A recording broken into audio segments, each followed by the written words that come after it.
ধান খেতে কাজ শেষে হাত পা ধোয়ার সময় কুমিরের কবলে পড়ে প্রাণ হারালো ১২ বছর বয়সী এক কিশোর।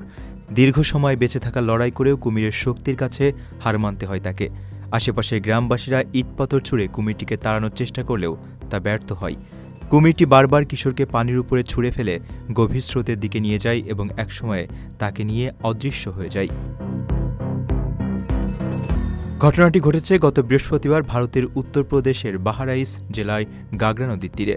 জানা গেছে, সুনীল তার কাকা বিজয়রাজ সিংহের সঙ্গে বিকেলে ধান লাগানোর কাজে গিয়েছিল। কাজ শেষে বাড়ি ফেরার পথে সন্ধ্যা ৬টার দিকে তারা নদীর পাড়ে থামেন। ঠিক সেই মুহূর্তেই আচমকা নদী থেকে উঠে আসে একটি কুমির। অতর্কিত আক্রমণে কুমিরটি তার চোয়াল দিয়ে কিশোরের পা কামড়ে ধরে নদীর গভীরে জলের দিকে টেনে নিয়ে যেতে শুরু করে। সুনীলের আর্তনাদ আর বাঁচার লড়াই দেখে তার কাকা এবং আশেপাশে থাকা কৃষকরা দ্রুত ছুটে আসেন।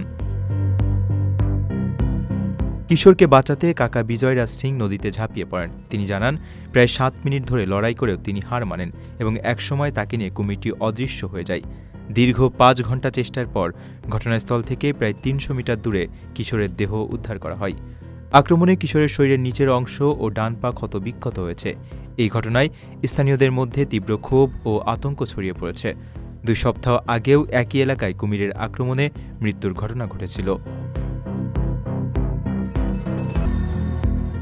নিজের একটি স্বপ্নের ফ্ল্যাট এখন আর স্বপ্ন নয়।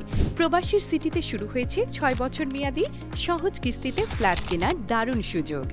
এক ঠিকানায় আধুনিক জীবনযাপনের সব সুবিধা, নিরাপদ, পরিকল্পিত ও বিদেশের মতো স্মার্ট পরিবেশ।